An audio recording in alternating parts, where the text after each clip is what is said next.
کہانی سائمہ کاردار کی لکھی ہوئی ہے اور یہ واقعہ ان کے والد کے ساتھ پیش آیا۔ آئیے ان کے والد کی ہی زبانی سنتے ہیں۔ میرا نام اخلاق احمد ہے۔ پیشے کے حوالے سے ہم سنار ہیں۔ یہ آج سے تقریباً 30 سال پہلے کی بات ہے۔ ان دنوں میں اور میرا دوست عاصم، جو کہ اب سعودیہ میں ہوتا ہے، صرافہ بازار میں کام ختم کر کے ہر ہفتے آخری شو میں فلم دیکھنے جایا کرتے تھے۔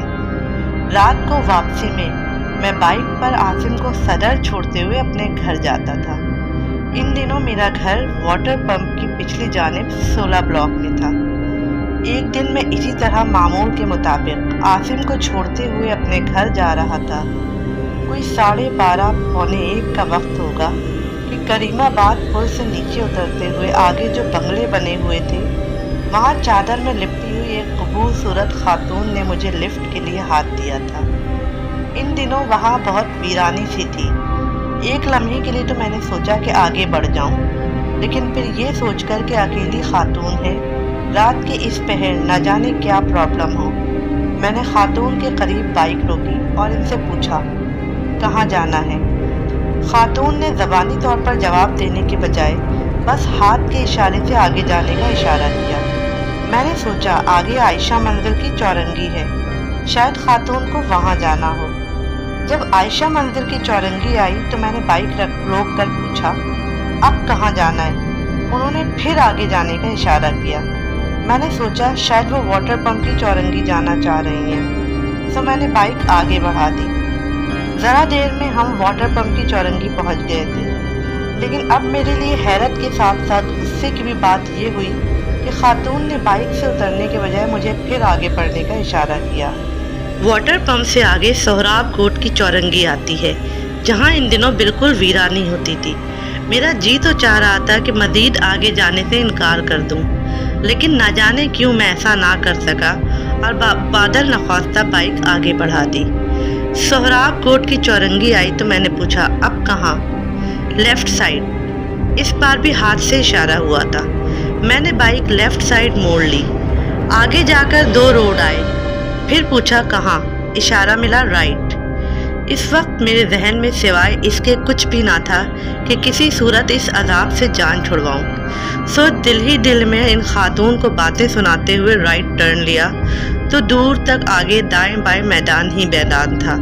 اس سے پہلے کہ میں کوئی سوال کرتا، بہت دھیمے لہجے میں کہا گیا بس یہیں اتار دے، اور پھر خاتون نے بائک سے اترتے ہی ناک کی سیدھ میں چلنا شروع کر دیا اور میں واپس اپنے گھر کے راستے پر چل پڑا۔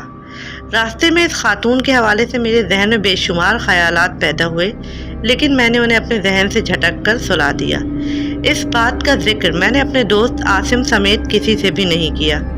دن پلک جھپکتے گزرتے، ہمارا فلم دیکھنے والا دن ہفتہ آ گیا۔ میں اور عاصم فلم دیکھنے گئے۔ فلم دیکھنے کے بعد عاصم کو گھر چھوڑ کر میں گنگناتا ہوا واپس آ رہا تھا کہ عین اسی مقام پر وہی خاتون مجھے ہاتھ سے لفٹ کا اشارہ کرتی ہوئی نظر آئیں۔ میں نے کسی معمول کی طرح بائک روکی، خاتون کو بٹھایا اور منزل پر پہنچا دیا۔ دوسرے دن جب میں نے باتوں ہی باتوں میں عاصم سے ان خاتون کا ذکر کیا تو وہ ہنسنے لگا اور بولا یار ایسے کیسے ہو سکتا ہے کہ 2 بار تم نے اسے لفٹ کرائی اور راستے میں کوئی بات ہی نہ کی ہو۔ اب اگلی بار خاتون کا نام بھی پوچھنا اور انہیں گھر کے دروازے پر اتارنا، یہ کیا میدان میں چھوڑ آئے ہو؟ میں نے عاصم کے سامنے تو بات مذاق میں ٹال دی، لیکن دل میں سوچ لیا تھا کہ اب کی بار اگر مجھے وہ خاتون ملی تو ضرور حال احوال پوچھوں گا۔ اگلے ہفتے تقریباً اسی وقت اسی مقام پر ایک بار پھر خاتون مجھ سے لفٹ لینے کے لیے موجود تھیں۔ میں نے مشینی انداز میں بائک ان کے سامنے روکی اور وہ خاتون خاموشی سے میرے ساتھ بائک پر بیٹھ گئیں۔ بہت کوشش کے باوجود بھی خاتون سے حال احوال نہ پوچھ سکا۔ یوں لگتا تھا جیسے الفاظ میرے حلق میں گھٹ کر رہ گئے ہوں۔ البتہ میں سارے راستے یہ ضرور سوچتا رہا کہ یہ خاتون کون ہے اور آخر ہفتے کی رات کو ہی یہاں کیا کرنے آتی اور لفٹ کے لیے میرا ہی انتظار کیوں کرتی ہیں۔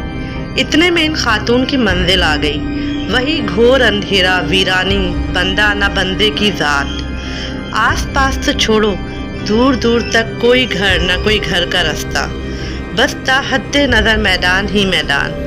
ان خاتون نے بائک سے اترنے کے بعد اچانک ہی میرا سیدھا ہاتھ پکڑ کے مجھے اپنے جانب کھینچنا چاہا تھا، لیکن پھر ایک جھٹکے سے میرا ہاتھ یوں چھوڑ دیا جیسے انہیں کرنٹ لگا ہو۔ مجھ پر بھی اچانک ایک دہشت سی طاری ہوئی اور میں نے اسی دہشت اور وحشت کے عالم میں بائک واپسی کے لیے موڑ دی۔ بس ان چند لمحوں میں کیا دیکھتا ہوں کہ میں وہاں تنہا کھڑا تھا، وہ خاتون غائب ہو چکی تھی۔ دور دور تک اس ویران میدان میں میرے علاوہ کوئی نہ تھا۔ خدا جانے اس خاتون کو زمین کھا گئی یا آسمان نکل گیا۔ مجھے بائک موڑنے میں بہت سے بہت 3 سیکنڈ لگے ہوں گے۔ اتنی دیر میں کوئی انسان غائب تو نہیں ہو سکتا۔ میری مانو سارے جسم سے جان ہی نکل گئی اور پھر مجھے معلوم نہیں ہوا کہ میں کس طرح گھر پہنچا تھا۔ میں کئی دنوں تک بخار میں پھکتا رہا۔ سب مجھ سے پوچھ کر تھک گئے کہ آخر میرے ساتھ ہوا کیا ہے۔ میں کسی کو کیا بتاتا کہ 3 دن جس عورت کو میں نے ڈراپ کیا وہ کون تھی۔ یہ مسٹری مجھ سے آج تک حل نہ ہوئی کہ آیا وہ کوئی بدرو تھی یا پھر چڑیل، اور جو اس نے میرا ہاتھ پکڑ کر کھینچا تھا، اگر اس وقت میرے بازو پر اماں کا دیا ہوا قرآنی تعویذ نہ بندھا ہوتا تو پھر میرا کیا حشر ہوتا۔ یہ سوچ کر آج بھی میرے رونگٹے کھڑے ہو جاتے ہیں۔